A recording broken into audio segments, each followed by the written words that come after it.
Bonjour à tous, il est 12h30 à Thiébissou et partout en Côte d'Ivoire. Merci de suivre le temps d'information sur RTI2. Elle a perdu la vie pendant ses travaux champêtres à Zamaka, localité d'Abengourou.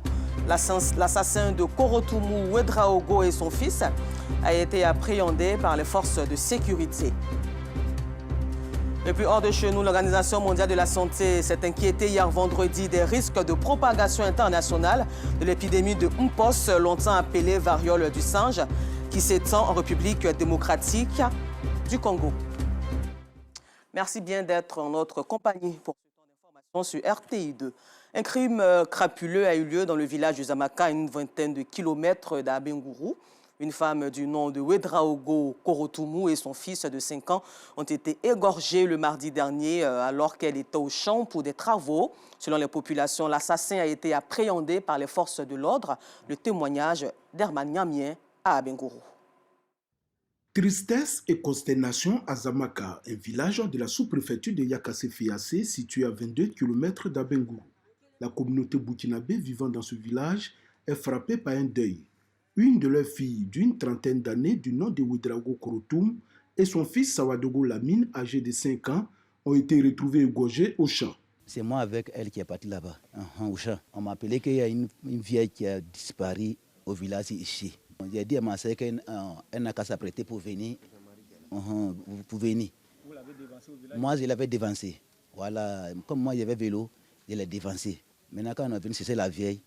D'ici, on va trouver la vieille, il faisait trop tard. Maintenant, ici, arrivé au village, on a trouvé la vieille, ici, venue à la maison. Moi, ma vieille me dit que ta sœur n'est pas venue. Maintenant, on a parti en brouche, voilà, pour aller la chercher. Vers 19h, quand on a parti la chercher, on a trouvé son corps là-bas, avec son enfant. Son tabac qu'il prend pour travailler, ça, ils l'ont pris pour taper. Maintenant, quand ils ont fini de taper, maintenant, on l'a égorgé. Voilà. L'enfant aussi, même chose. Le présumé criminel, un ressortissant togolais dont le nom reste encore inconnu, avait réussi à s'échapper après son acte odieux. Cependant, les forces de l'ordre ont rapidement réagi, parvenant à l'appréhender à Padiegnan, un village à proximité de Yakassé-Fiassé. Actuellement entre les mains des forces de l'ordre, il devra répondre de ses actes devant la justice. En attendant, Zamaka est sous le choc et tente de trouver des moyens de guérir et de renforcer la résilience de la communauté face à cette terrible épreuve. Vraiment, tout le monde est découragé, on a peur même. Pour aller au champ, c'est très difficile. Mais comme ils ont mis la main sur ce monsieur, donc vraiment, on espère un peu. Quant à l'infortunée, elle avait trouvé refuge en Côte d'Ivoire depuis 1 an pour échapper à la barbarie des terroristes au Burkina Faso. Malheureusement, personne ne pouvant échapper à son destin, la pauvre dame a croisé la mort sur sa terre d'accueil. À Abidjan, ici, le programme Tekior, avec à sa tête Eliane Kobenan, coach en développement personnel, a organisé une journée d'écoute, de communication et de relations d'aide aux adolescents et jeunes. L'événement a eu lieu dans la commune de Cocody et il avait pour objectif d'écouter les jeunes et de s'imprégner surtout de leurs réalités et problèmes psychologiques. Ceux qui ont envie de leur venir en aide et faire d'eux des citoyens modèles. Aboulaziz Guira et Assit Diara y ont participé. Du divertissement, un atelier de bien-être et même des échanges autour de la sexualité, la drogue et la communication parents-enfants. Nous sommes à la journée d'écoute, de communication et de relations d'aide à l'endroit des jeunes. Cette journée, un pan du programme TQR, dont l'objectif principal est de promouvoir le bien-être psychologique des jeunes. Pour moi, les jeunes ont besoin d'avoir de l'attention, d'être écoutés. Parce qu'aujourd'hui, on fustige nos jeunes. On les traite de tous les mots, mais je pense qu'il faut les approcher, avoir une approche à l'endroit de ces jeunes-là, les écouter et par l'écoute, ils vont communiquer sur ce qu'ils vivent réellement et on pourra proposer la relation d'aide et les accompagner. Aujourd'hui, on parle de santé mentale, mais beaucoup de jeunes, nombreux sont ces jeunes-là aujourd'hui qui se suicident, qui se donnent à la drogue, au sexe, à la boisson, juste pour un peu satisfaire leur conscience. Mais ce n'est pas la solution. Le coaching permet à ces jeunes-là d'avoir de la force, d'avoir de la confiance en eux-mêmes pour pouvoir aller de l'avant, pour être demain des citoyens accomplis. Au total, près d'une cinquantaine de jeunes qui prennent part à l'événement. Ces derniers affichent leur satisfaction face à cette initiative. Je me sens très bien car j'ai appris beaucoup de choses aujourd'hui. Grâce à l'initiative de Tech Air, j'ai appris beaucoup de choses aujourd'hui. Cet événement a été très bien initié, très bien organisé. On a été très bien enseigné. La journée d'écoute, de communication et de relations d'aide avec les adolescents et jeunes est à sa première édition.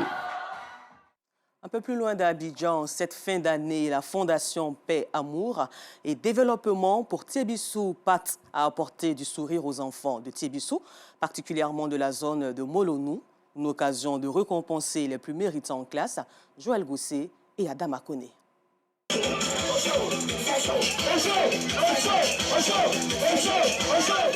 Les fêtes de fin d'année s'approchent à grands pas et les communautés villageoises ne veulent pas rester en marge de ces festivités. Les enfants du village de Molonou, dans la sous-préfecture de Tiebissou, ont reçu la visite de la Fondation Paix, Amour et Développement pour Tiebissou, PAT. Après les civilités, les membres de l'ONG se sont dirigés sur la place publique du village de Molonou. C'est à cet endroit du village que ces populations rurales reçoivent un soutien à la veille des fêtes de fin d'année. Vous savez, c'est un sentiment de joie et de fierté qui nous anime. Ce sont des choses qui se passent rarement ici à Tiebissou, précisément dans la sous-préfecture de Molonou.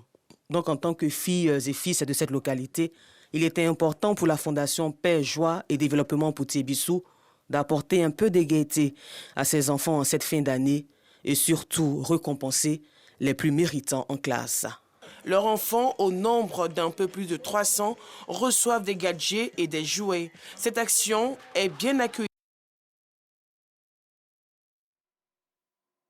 Et nous poursuivons ce temps d'information où l'organisation interprofessionnelle agricole d'Anacad, OIA, a eu sa première assemblée générale et a profité également pour présenter ses perspectives de l'année 2024 en mettant un point d'honneur sur la formation de ses membres. Aboulaziz Guira et Noussangaré y étaient. Yamoussoukro, capitale de la Côte d'Ivoire, une centaine de membres de l'OIA, Organisation interprofessionnelle agricole d'Anacad, sont réunis en assemblée générale. Ces acteurs de la filière Anacad font le point de l'année 2023 et des projections pour l'année 2024. Les textes qui régissent notre interprofession disent que pour la bonne gouvernance, qu'il faut tenir au moins 2 assemblées générales par an. La première assemblée, elle va concerner l'année 2023, l'autre doit concerner plus ou moins les projections sur 2024. Un bilan de l'année 2023 jugé satisfaisant. L'organisation compte corriger certains aspects de ses acquis pour la prochaine échéance. Pour nous, le bilan il est positif. Il est positif et on cherche à le rendre encore plus positif sur l'année 2023. Il faut rappeler ici que nous sommes en premier exercice après la reconnaissance qui a eu lieu le 26 octobre 2022. Donc pour dire qu'on a eu du temps, on n'a pas eu assez de temps, je veux dire, pour réaliser les projections qu'on avait sur 2023. Mais je pense que celles qu'on n'a pas pu réaliser sur 2023, qui peuvent s'expliquer par des raisons d'autres, seront réalisées sur 2024 avec celles qui viendront en consolidation de ces activités. Pour le représentant du ministère de l'Agriculture, l'OIA Anacad est à encourager. La filière Anacad a pu aboutir et même eu son décret de reconnaissance il y a 1 an. Il fallait d'ailleurs saluer cette performance parce que à peine le Conseil, l'Assemblée générale constitutive a eu lieu en moins d'1 an, ils ont eu leur décret de reconnaissance, c'est une performance. Et c'est cette même performance que Monsieur le ministre d'État, ministre de l'Agriculture, veut souhaiter à cette filière. Ces assises sont les premières du genre depuis la création de l'Organisation interprofessionnelle agricole d'Anacad, OIA, une organisation dont l'objectif est de renforcer les compétences et la capacité d'exploitation de tous les acteurs de la filière Anacad. Dans la région du Sud, Komoé, le club littéraire du groupe scolaire Éléphant de Yaou, dans le département d'Aboasso, a procédé à un café littéraire au sein du dit établissement. Cette rencontre a été consacrée à l'œuvre Myriam, une innocence brisée de Roselyne Soso. Occasion pour l'auteur de sensibiliser les élèves sur le viol et comment l'éviter. Un message bien perçu par ces derniers qui se sont réjouis de l'initiative. Justin Kwasi. Groupe scolaire Éléphant, Yaou, département d'Aboasso, région du Sud Komoé. C'est dans cet établissement que fréquente Lorraine Mati. Passionnée de lecture, Mati jette son dévolu sur l'œuvre intitulée « Myriam, une innocence brisée ». Ce livre de Roselyne Soso est consacré au café littéraire initié par le club littéraire du groupe scolaire. Vraiment, je suis très contente parce que ce n'est pas toujours vu dans les écoles, en fait, avoir des clubs littéraires. Et organiser un événement pareil, bon, je tire le chapeau au comité d'organisation. C'est surtout un livre pour, je dirais, sensibiliser et permettre aux enfants de s'auto-protéger contre les violences sexuelles.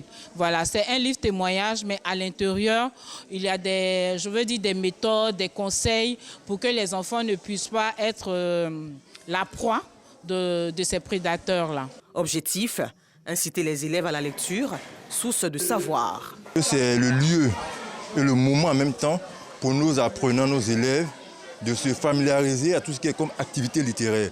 La lecture qui permet aux enfants de s'éveiller, de découvrir le monde, parce que de nos jours, on n'a pas le temps de se lever, aller voyager, mais à travers de la lecture, on découvre le monde extérieur. Au travers de la lecture, on permet à nos enfants de pouvoir s'épanouir. Cette activité scolaire est à sa première édition. Les participants se réjouissent de cette initiative. J'ai appris qu'il y a beaucoup de violences faites aux jeunes filles. J'imagine le sentiment qu'elles ont, car c'est vraiment horrible.